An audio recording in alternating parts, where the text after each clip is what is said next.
Monty. Yeah, you know what, Will? I think, hold on a second. I think I'm having a technical issue here. All right, hold on. All right, Dee's refreshing the screen. Just we got Uh, more people on, so I'll just reiterate the fact that tomorrow I'll be leaving for my vacation. I'll be in Florida next week. I can't broadcast tomorrow, but I'm going to try to broadcast while away next week. Knock on wood, that works. I'll be bringing my laptop, and hopefully we'll be able to broadcast. Dee all will right, be so, in the Will, office. I'm unfortunately, I'm having hold on a second. I'm having an issue here. You want to I think it refresh your? might be, yeah, I'm trying to, but something is going on with my computer here. So, hold on. No worries. It's looks like I'm frozen. Uh, You want to turn it off and come back in? hold on a second. Let me just, I think something is up with my internet here. Yeah. Uh, Your internet's definitely working because we have you on. no, I know, but I can't click anywhere. I'm frozen. I can't share my screen right now. Yeah. You know what? That may be me not allowing it. Let me see. No, no, no. It's my internet right now. All You want to right. turn off your Let me computer check. and see if it. All right, let me see. Hold on. It's slow. Let me share. Let's share my screen, see how it goes. All right, do you guys see that right now? Tesla. Yep. Oh, Okay. perfect. All right. There you go. So here we're on Tesla, and we were looking yesterday at these earnings interactive charts. Forget what stock it is, but just for this demonstration, we'll use Tesla, and we talked about the implied straddle move. And this was looking at uh, the basically the option uh, values, option premiums, and how they behaved prior to earnings. Okay, so that's what yesterday we discussed, and those were the implied earnings moves. Another way to analyze um, earnings moves, because we're looking at it from the perspective of stock reactions to earnings, is how the stock tended to move after reporting earnings. And we could look at it over here. We're looking at it in from absolute values, and we could look at it from simple returns. And absolute values look at how the stock moved in either direction. So it's looking at the magnitude of the move. Because when we trade options, premiums are based on the outlook for future volatility. So we're looking at how much did the stock tend to move the day after it announced earnings. So we could look at it from a couple different perspectives. We could look at it from the actual move from close to close. So where did the stock close before it reported earnings? So usually earnings are reported after the close or before the market opens. So we want to reference, well, where did the stock close right before it reported earnings, close of day, and where did it close the next day after reporting earnings? So if we just looked at it from the close to close, and we wanted to look at just the magnitude of the move up or down, we could convert it to absolute value. Absolute value means that you have positive moves, you have negative moves, but if we converted it all of them to positive moves and took the average, then we could get the average move in either direction. So here we see Tesla on average move 7.2% up or down. And we could compare that where the options tended for those same periods, what the options anticipated the move or priced the move the day before. So you could see here, on average, the options premiums priced in 8.4%. The actual move was 7.2%. So you could see a 1.2% differential between the options and the actual. Now, we could also look at it from the move from the close to where the stock opened, right? Because you have a close, and then you release earnings usually after the market, either after the market closed or before the market opens, and then the news is kind of out there, and people get to digest the numbers, maybe listen to the management conference call, and then they could kind of reprice their models. And where does the stock open? How much does it move from the previous close to the open? So we can measure that too. So you can see here that on average, up or down, that was 6%. So we could compare that now to these other numbers. We could compare it to implied move, 8.4% versus 6%. And we might want to just look at the open, because once the stock opens and starts trading, we could start hedging, reducing our position, adding positions, right? So that's kind of like at the open, you could start trading out of options. Once the options open, you could start hedging your deltas, hedging your positions. So we see a 6% average move. And we could compare that to the implied move, and we could compare that to the close to close move. So what does this tell us? That between the close and the open, we moved on average 6%. The straddle priced in 8.4% move. So that's a 2.4% differential, right? Because at that point, we could start hedging. In addition, we see that the move from close to close tended to exceed the opening gap move. What that indicates is that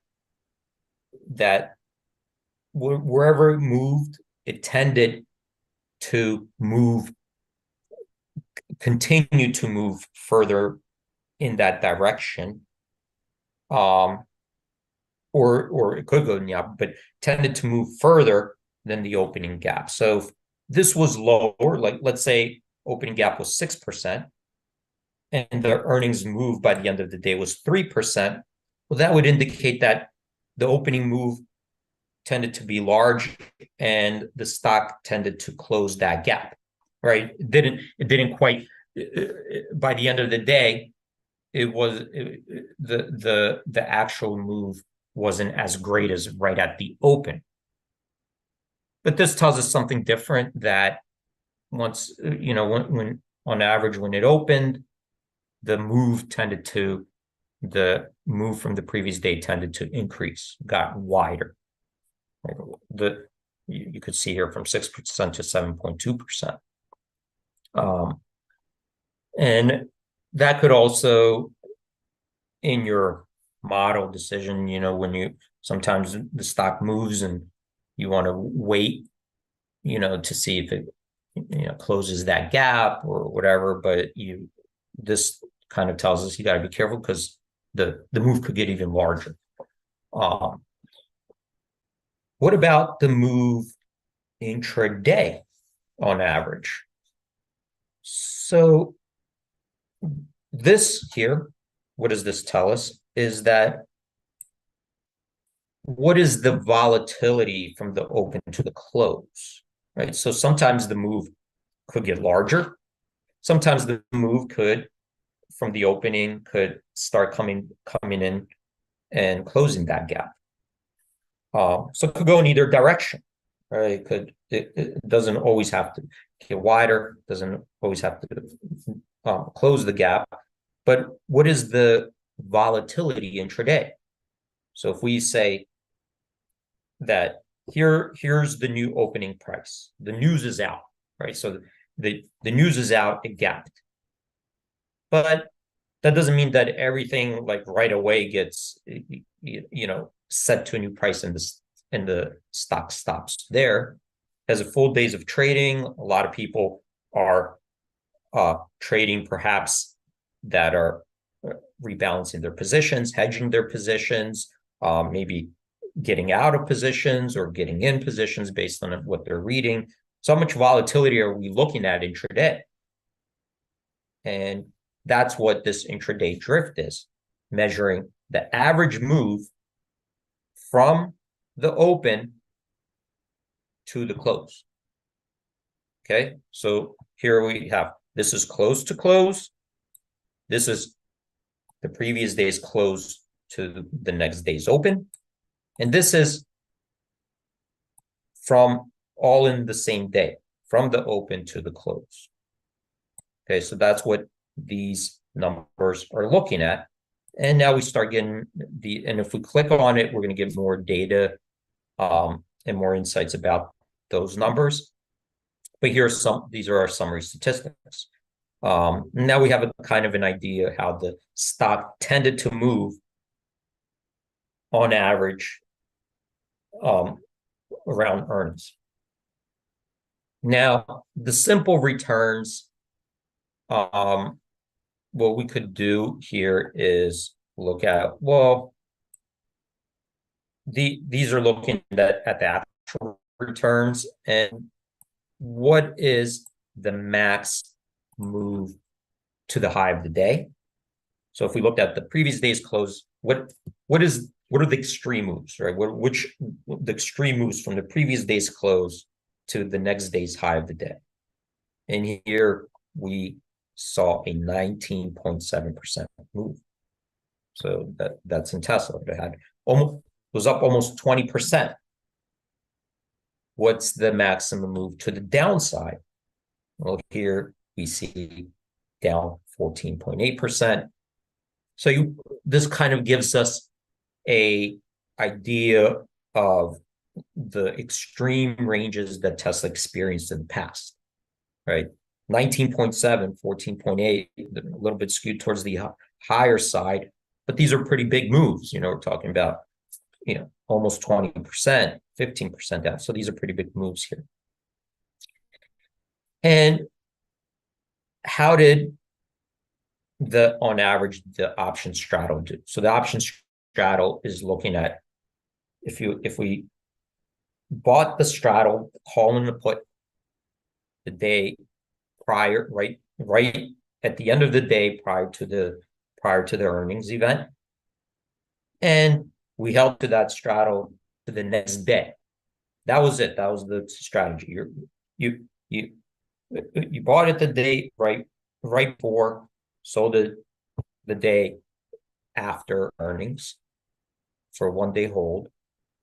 On average, if you had winners, you had losers. But how did the straddles perform on average? And here it's saying that on average it lost 8.5%. Okay, so that was the average loss. That doesn't mean every time. That just means we averaged out all the different earnings periods in our observations. Okay, so if we click on one of these, we will get the data. So what I did was I clicked on the end of day. So end of day before to end of day after, right? Actual earnings. Now we get more summary statistics and the data here below that generated these stats. So you can see it goes back to 2014, 10 years. Move in absolute terms, 7.2%. So you could see here, these red bars, they represent the magnitude of the move. The red bars, if the move was down. The green bar is if the move was up. So all of these, you see here, will be positive. The magnitude is always positive. On this side, because the bars are going up, but color coded it to indicate that if the stock was down, it's red. If the stock was up, it's green. And visually, it kind of just shows us, if there's any trends, pattern, or if one color sticks out more than another color. So, if mostly we saw reds, that means that stock was mostly down. If mostly we saw greens, that means the stock was mostly green. So here you could see that just visually.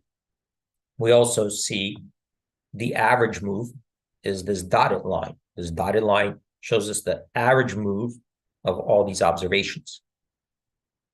So what does that do? Well, it shows us the variability of the moves. Now, if all the moves up or down were always 7.2%, let's say if they were always 7.2%, that means each bar would go up right to this dotted line. All of them would hit this dotted line. But that's not happening, right? We see a big variance in the actual moves. We see like ones that are well below the line. Some are like very high above the line, right? Like here's a green one, 17.7%. Here's like a smaller one, up 0.9%. So that's something to keep in mind when you're playing the move, that this straddle, could have a lot of risk, because you could have sometimes the move way out here, right? Or barely anything. And here's the range, the highest move from close to close, 7.7%, 17.7, the lowest move, remember, that just up or down 0.6%. That's a really wide range. The median move is 6.5%. What does that mean? If we took all these observations, right, and let's say we sorted it by highest to lowest observation, right? All of these would be positive moves. And then we said, okay, split it in half, two groups. Give me the highest 50% and the lowest 50%. So where does the median? That's 6.5%. And half of the moves were above there, half the moves were below 6.5%. That's the median. And we compare that to the average, because the average could get skewed because of some of big outliers, right? Like over here, 17.7%, 16.2% move could skew the averages. So that's from the absolute average perspective. Now we could also look at the simple averages. Well, what if we just average all of them out, positive or negative? We just average them out. What would we get? So we see on average the stock was down 0.7%, which kind of just indicates that there's, on average, there's a negative return, net negative return. What about the best positive move, up 17.7%, the worst negative move, down 13.6% in these observations, and the median was negative 2.3%, meaning 2.3%, half the moves were below 2.3%. And what this indicates is that the stock more frequently was down after earnings than up. Okay, that's the history, that there were more instances, looks like, that they were down than up. And this also kind of confirms here, because we have 44% of the observations, see these green, the stock was up, 56% of the time stock was down. So that's this showing this history of 10 years. And of course, we could start narrowing down this data because we have our filters above. So let's just say we wanted to see if these stats would change if we looked at just the quarter. So here we could see quarter 1, 2, 3, 4. And the idea there is that a stock or company can exhibit different volatility based on the quarter of the year. Certain quarters, I think like Apple will release news regarding their dividend, right? So like once a year, they'll say, we're going to increase our dividend, right? Well, maybe that quarter or whatever news they're reporting could be more volatile because there's extra news coming out. It could be other news, it could be introduction to new products or whatever.